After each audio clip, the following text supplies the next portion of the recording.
Okay, we are live. Welcome, mamas, to the Mom and Baby Nutrition Support Group. My name is Alex Gardner. I'm a registered and licensed dietitian nutritionist and a certified lactation consultant. There's several of you that are new to the group, and I want to say welcome. Every single Wednesday, we go live right here inside the group to talk about a topic that I get a lot of questions about. Now, every other month, I host a breastfeeding what to expect class, and I'm actually hosting that next Thursday night. So it's free. So if you're interested, feel free to reach out to me. I'd be happy to send you the link. But this particular portion of the class, I get questions on all the time, and that's latching baby to the breast. And so tonight we're going to be focusing specifically on what a proper latch should look like, what we can do about it. So I'm going to share my screen real quick, and I brought my props, my crochet boob, and my baby doll. So we will take a look at that. So let me go ahead and share here. Okay. So proper latch. What we want to do, and let me preface this by saying, if you're watching live and you have any questions, feel free to pop those in the comments and I'll be able to answer those as well. Okay, so when we're thinking about a correct latch, we want to make sure that baby's mouth is really wide.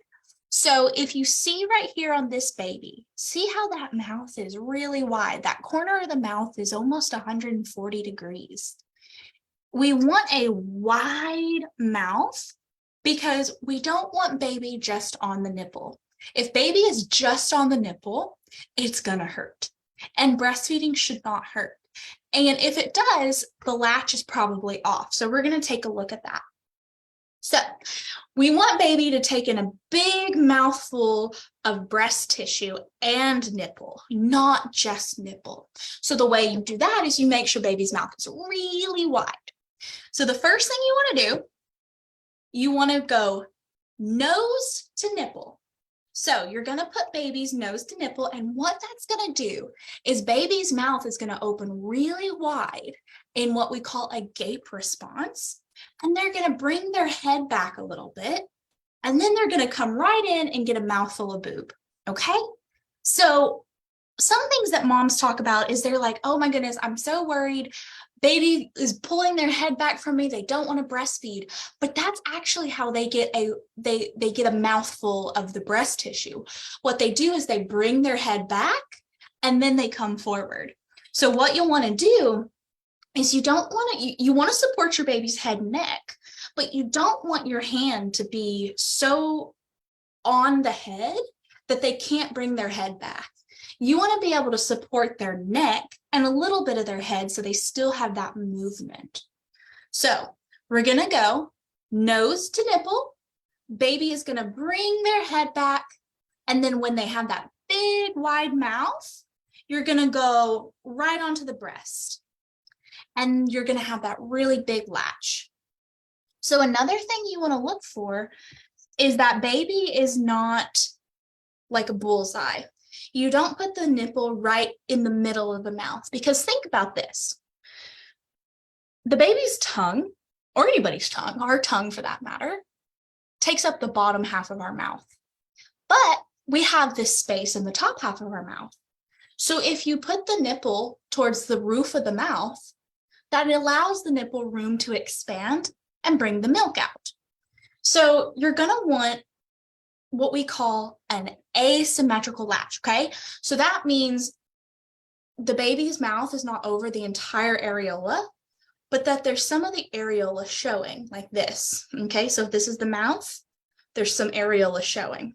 It doesn't matter how you hold the baby. You could hold the baby this way, you could hold the baby this way, you could hold the baby this way.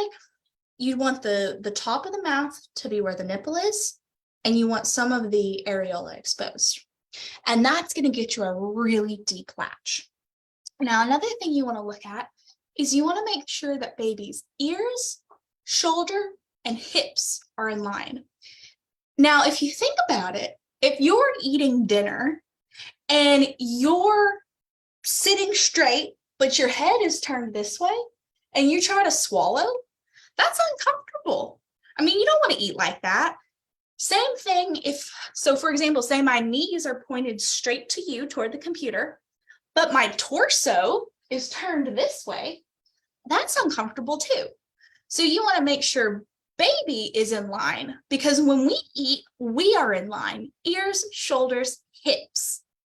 So that's something to look for as well, because if a baby isn't comfortable with how you're holding them, they're not going to want to eat. You can also look at different positions. Some babies really prefer certain positions over another. Of course, you always have the classic cradle hold. Let me bring this down a little bit so you can see my hold. You have the classic cradle hold, or you could do the Australian hold, which is where you lay back like this, or you could do a side laying hold where you're both laying on your side. There's lots of different positions you can try with baby. And the last thing you want to look for when you're listening for latch is you want to listen for the suck swallow sound. And if you've had a little one before, you know this sound. It's like a little suck, suck, suck, swallow. Suck, suck, suck, swallow. And it's hard to explain, but if you hear that, you know your baby's getting milk in. You can also Google like breastfeeding suck swallow sound or breastfeeding suck swallow video, and it'll show you kind of what that sound is supposed to look like, and you can hear that when your own baby is doing it. Ultimately, you're going to become the expert on your baby. So these are just some tips to get you started. But one thing that moms will talk about a lot of times is that it might look great. The latch might look great, but you also want your baby's lips to be flanged.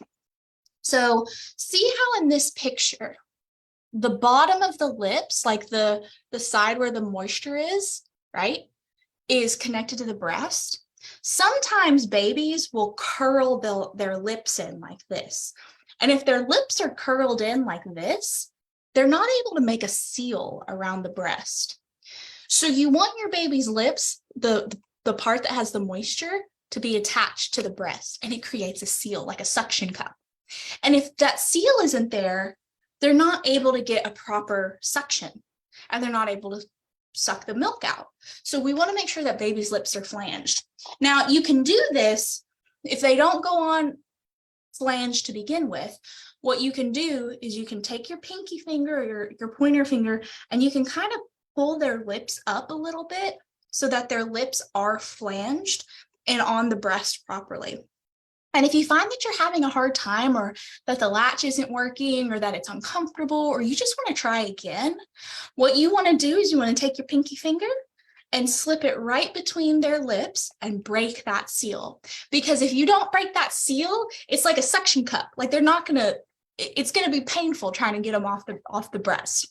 So you can break that seal with your pinky finger, and you can try again.